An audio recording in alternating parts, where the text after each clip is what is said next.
Good morning. We have another cold day in Tennessee. Welcome to Pope's Plates. If you're new to our channel, thank you for joining us. If you're returning, welcome back. We're glad to see you again. We're making creamy sausage ditalini soup. Is that the way you pronounce it? Ditalini? Close enough. This is another great recipe for a cold day. The first thing we're going to do is to cut our celery, carrots, and onion and set those aside before we prepare the sausage. So I'm just going to get the ends off the celery here, and then I'm going to slice it in thirds so that we don't have giant pieces of celery in our soup.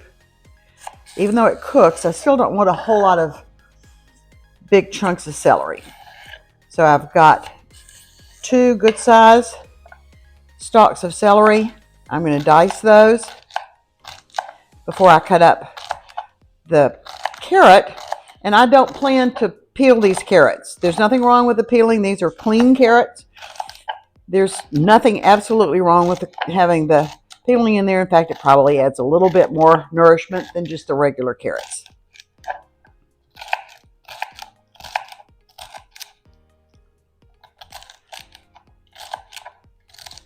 It's surprising to me how great soup just feels like on a cold day like this. I know part of our country has really got some bad weather. Southern part of the United States, which normally doesn't get snow, has got a bunch of snow. And my northern neighbors, who are used to snow, don't have any at the moment, or many of them don't. But it's cold here. I think our low temperature last night was like 6 degrees, which is pretty cold for us. So carrots, sliced thinly. Carrots will take a long time to cook in soup. So we want to make sure that they are sliced thinly. Whoop, carrot overboard.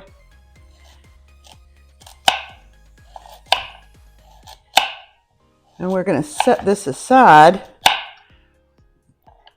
once we get them cut. And then we'll take the casings off of the sausage. The final vegetable to chop are onions. This is a small onion, sweet onion. Again, we don't want giant chunks of onion, so I'm going to slice it, chop it as finely as I can.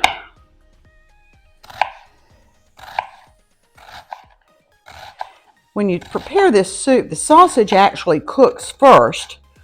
But I didn't want to leave the sausage sitting on the stove cooking and have my back to it and spend my time cutting up these onions and carrots and celery. So I'm doing this first, and then we'll set this aside while we're cooking the sausage.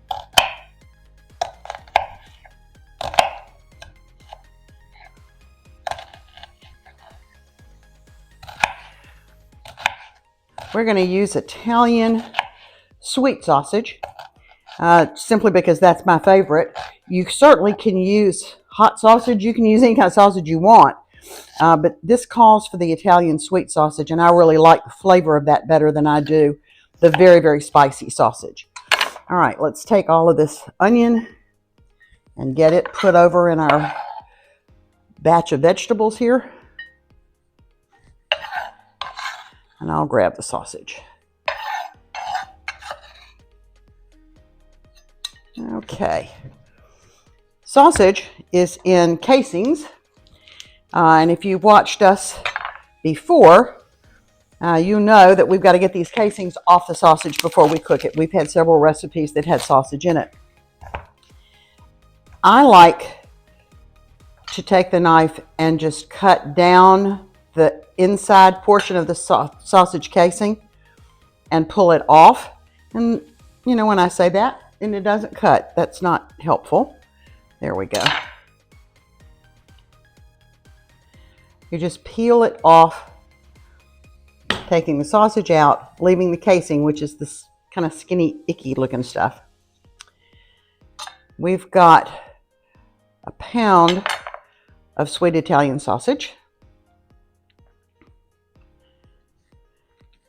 Again, this recipe would be pretty easy to double if you chose to do that. If you do, you're going to have a really giant soup pot, because this does make a fair amount of soup, several quarts. So enough to share with friends if you decide that you can't eat all of this salt soup yourself. Almost done.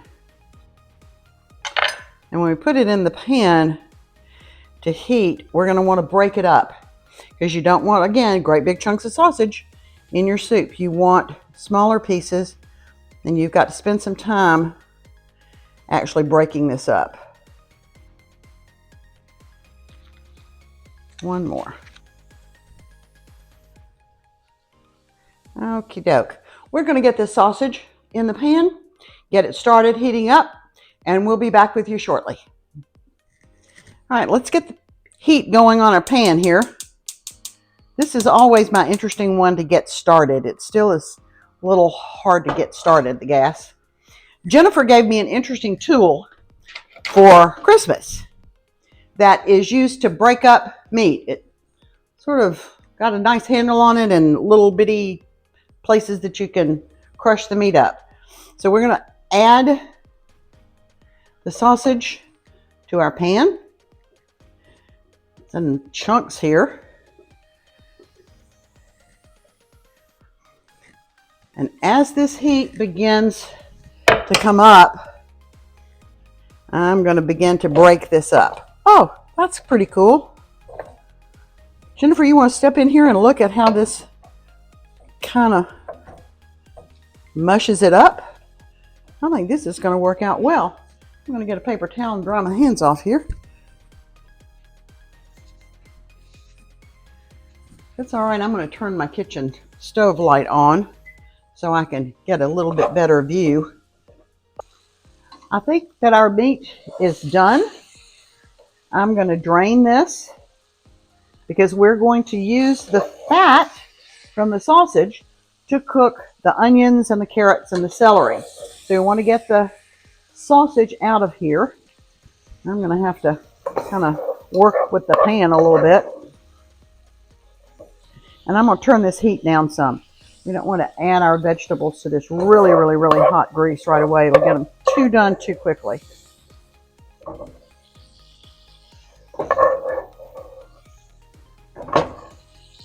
All right. Now I'm going to get our vegetables,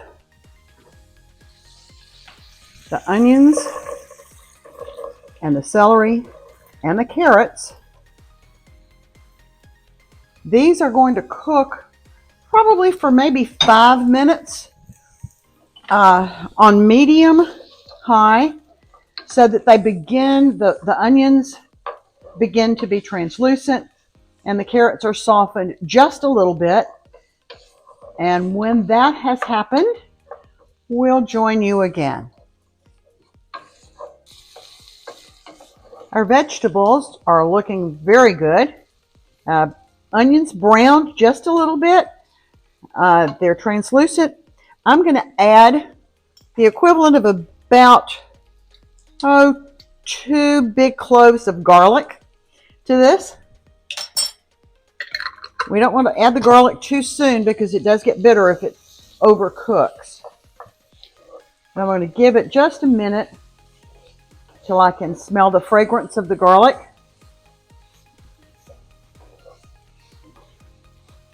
Oh, that's good. That's good. All right, I'm going to add in the sausage.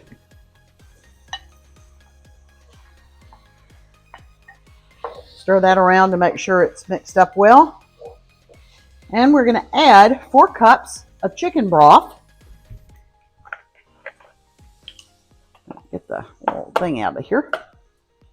And that's the equivalent of a box of chicken broth. It has 4 cups in it, 32 ounces.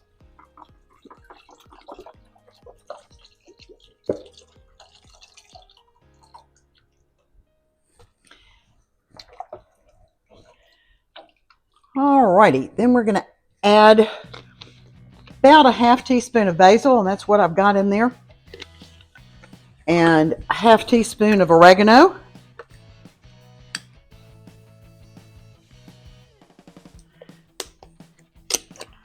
And I'm going to stir this around Make sure it's mixed up. One of the things that Jennifer mentioned that is interesting about this recipe, and neither one of us is really sure exactly why, but there are no tomatoes in this recipe, and that's a little unusual for soup. And frankly, if we make it again, we may decide that we want to add tomatoes to it. But we're cooking it exactly as the recipe said. We're going to let this simmer now for 30 minutes before we put the pasta in. And the pasta will take, because it's so small, it'll take just a little bit of time to cook. And when we're ready to add that, we'll come back to you. I have added 1 cup of the ditalini spot pasta, and we're going to add the equivalent of 2 good-sized cups of spinach. And remember, spinach cooks down big time when it gets hot. The soup has been brought to a boil. That ditalini pasta is so small, and you want it to cook till it's just al dente, which is not much, maybe 4 or 5 minutes. It's in there. We're going to give it a little bit of time. Additionally, we're adding 1/2 cup of Parmesan cheese. I'm going to go ahead and sprinkle that in and stir it in while the soup is cooking, continuing to cook. The last thing we will add is 1/2 cup of heavy cream, but I'm not going to add that until I'm sure that the pasta has cooked, the spinach is completely wilted, and all of the Parmesan has been mixed in well. Charlie, we don't need your help.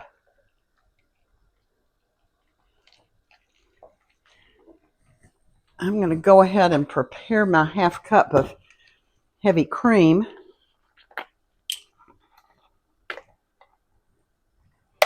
So that it is ready to pour in.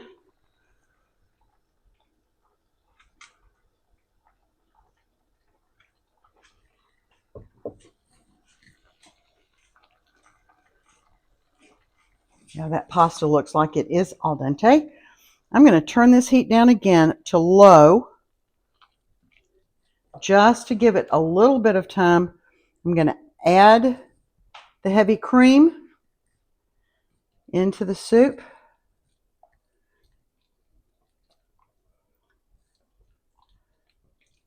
And you can see what a big difference adding that cream makes in the way the soup appears.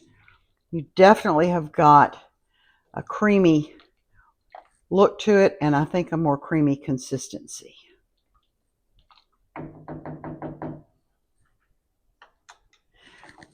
We're going to let this finish up. When it's completely done and we're ready to serve, we'll come back to you. Well, we finished our soup. It made 2 great big quarts and a small half and a pint. Not quite as much as I thought that it would make, but boy, it looks good. Very creamy. The carrots give it beautiful color. The spinach is perfect. So we hope you enjoy the recipe. If you do, tell us in the comments below. And until we see you again, let's keep cooking.